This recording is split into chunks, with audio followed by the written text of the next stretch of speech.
تو اس رمضان المبارک کے مہینے میں کم از کم 2-3 باتیں ہیں جن کا اہتمام اللہ تبارک و تعالیٰ کرنے کی توفیق عطا فرمائے کہ عام دنوں میں اگر جو نفلی نمازیں پڑھنے کا موقع نہیں ملتا یا توفیق نہیں ہوتی، ان نفلی نمازوں کا کم از کم رمضان میں اہتمام کر لیں.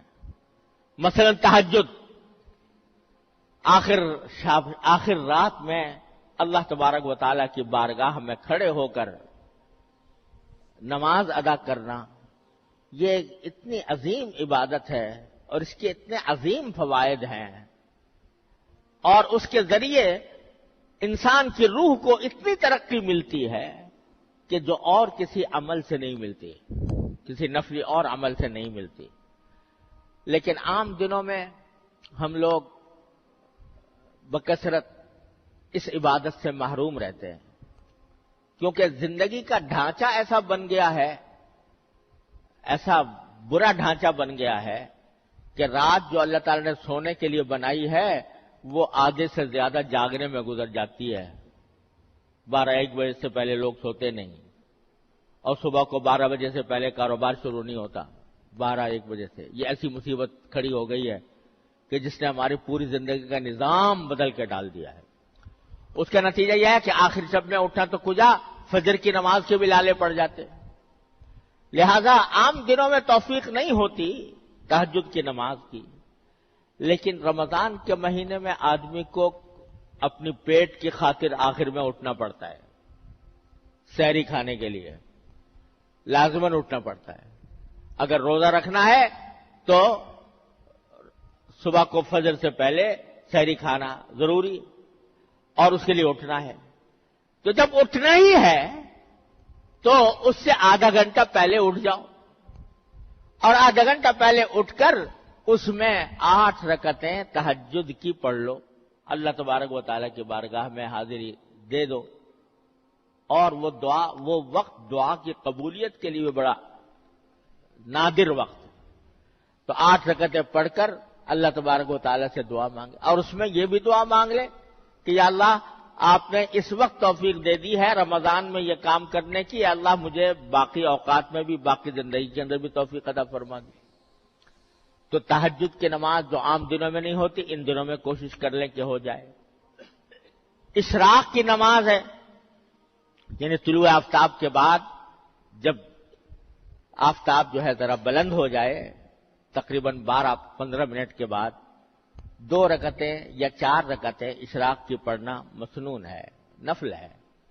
عام دنوں میں توفیق نہیں ہوتی، اس زمانے میں کر لیں. مغرب کے بعد 6 رکعتیں، اور 6 سے لے کر 20 رکعتوں تک ثابت ہے، جس کو نماز اوابین عام طور سے کہا جاتا ہے. وہ عام دنوں میں توفیق نہیں ہوتی، رمضان میں اس کا اہتمام کر لیں. تو جو نفلی نمازیں عام دنوں میں پڑھنے کا موقع نہیں ملتا، تو کم از کم ان نمازوں کا اہتمام کر کے ان دنوں میں ادا کر لی جائے. ایک بات. دوسری بات یہ کہ قرآن کریم کی تلاوت، قرآن کریم کو رمضان کے مہینے سے خاص نسبت ہے. جو آیت میں نے ابھی آپ کے سامنے پڑھی تھی، اس میں اللہ تعالیٰ نے فرمایا کہ رمضان کا تعارف کراتے ہوئے، اس کی عظمت کا بیان کرتے ہوئے اللہ تعالیٰ نے فرمایا کہ اس کی خصوصیت یہ ہے کہ ہم نے اس رمضان کے مہینے میں قرآن نازل کیا. کیسے نازل کیا کسی وقت اور تفصیل سے عرض کروں گا انشاءاللہ. لیکن اللہ تبارک و تعالیٰ نے قرآن کریم کو نازل کرنے کے لیے اس مہینے کا انتخاب فرمایا، رمضان کے مہینے کا. تو اس لیے اس مہینے کو قرآن کریم سے خاص نسبت ہے. اور نبی کریم سرور دو عالم صلی اللہ علیہ وسلم ہر رمضان میں حضرت جبریل امین علیہ السلام کے ساتھ قرآن کا دور کیا کرتے تھے. کیا نظارہ ہوتا ہوگا کہ جبریل امین علیہ السلام جو قرآن لانے والے ہیں وہ پڑھ رہے ہیں اور نبی کریم صلی اللہ علیہ وسلم سن رہے ہیں، اور نبی کریم سرور دو عالم صلی اللہ علیہ وسلم تلاوت فرما رہے ہیں اور جبریل امین علیہ السلام سن رہے ہیں. اس طرح دور ہوتا تھا رمضان کے مہینے کے اندر قرآن کریم کا، تو اللہ تبارک و تعالیٰ نے یہ قرآن کریم کو خاص نسبت عطا فرمائی ہے رمضان کے مہینے سے، اس لیے اس میں جتنا زیادہ سے زیادہ ہو سکے تلاوت کا آدمی اہتمام کرے۔ جن لوگوں کی تلاوت صحیح نہیں ہے، حروف کو تلاوت کے آداب ہیں، تلاوت کا طریقہ یہ ہے کہ جو حروف ہیں وہ صحیح طریقے سے ادا ہوں، جن کی ابھی تک وہ صحت نہیں ہے تو کسی سے اس زمانے میں صحیح طریقے پر تلاوت کرنے کا طریقہ سیکھ لیں۔ کل 29 حرف ہیں الف سے لے کر یا تک، ان میں بھی بیشتر حروف وہ ہیں کہ جن کو نکالنے کے لیے کوئی مشقت کرنے کی ضرورت نہیں، خود بخود نکل آتے ہیں۔ چند حروف ہیں کہ جن کا تلفظ صحیح کرنے کی ضرورت ہے، مثلا ہم لوگ سا اور سین اور صاد ان میں اردو میں بولتے ہوئے کوئی فرق نہیں کرتے، لیکن قرآن کریم میں سا الگ طرح پڑھی جائے گی، سین الگ طرح پڑھا جائے گا، صاد الگ طرح پڑھا جائے گا۔ کس طرح ان کے درمیان کیا فرق ہے، کس طرح نکالا جائے؟ زال اور زا اور غا اور غاد، یہ 4 حروف ہیں، ان کے اندر کیسے فرق کیا جائے، کس طرح کو صحیح نکالا جائے، یہ ہر مسلمان کے ذمے اس کا سیکھنا فرض عین ہے۔ لوگ اس میں بڑی غفلت میں مبتلا ہیں، جیسا چاہا قرآن شریف پڑھ لیا، لیکن یہ فرض عین ہے کہ آدمی اس کو صحیح تلفظ کے ساتھ پڑھنے کی کوشش کرے۔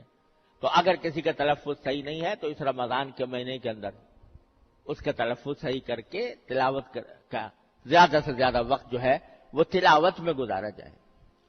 تیسری بات یہ کہ یہ اللہ جل جلالہ کے ساتھ تعلق قائم کرنے کا مہینہ ہے، لہذا اس میں ذکر جتنا زیادہ ہو سکے، کثرت سے ذکر، چلتے پھرتے اٹھتے بیٹھتے کوئی نہ کوئی ذکر زبان پر رہے، اور اس میں سب سے اچھا یہ ہے، یوں تو جو بھی ذکر زبان پر آ جائے، سبحان اللہ، الحمدللہ، درود شریف، استغفار، جو ذکر بھی زبان پر آ جائے، لیکن تیسرا کلمہ سبحان اللہ والحمدللہ ولا الہ الا اللہ واللہ اکبر ولا حول ولا قوت الا باللہ العلی العظیم، اس کے بڑے عظیم فضائل ہیں۔ رمضان المبارک کے مہینے میں جتنا ہو سکے اٹھتے بیٹھتے چلتے پھرتے کھاتے پیتے ہر حال میں اس ذکر کی کثرت کی جائے۔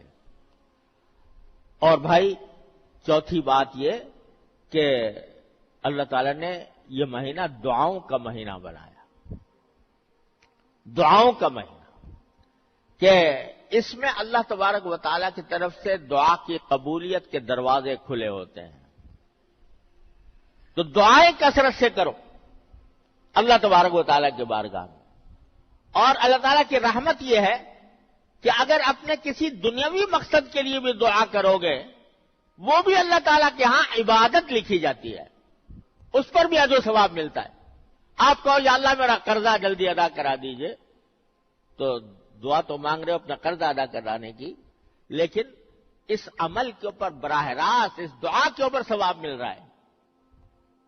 قرض جب ادا ہوگا، لیکن اس دعا کرنے سے فوراً تمہارے نام اعمال میں ایک عظیم نیکی کا اضافہ ہو گیا، اس پر اللہ تعالیٰ جزا عطا فرمائے گا۔ الدعاء هو العبادہ، ایک حدیث میں فرمایا گیا، دعا بذات خود عبادت۔ اپنے روزگار کے لیے دعا مانگ رہے ہو، اپنی معاشی خوشحالی کے لیے دعا مانگ رہے ہو، لیکن یہ دعا بذات خود عبادت لکھی جا رہی ہے، اللہ تبارک و تعالیٰ کے یہاں سے اس کا اجر مل رہا ہے۔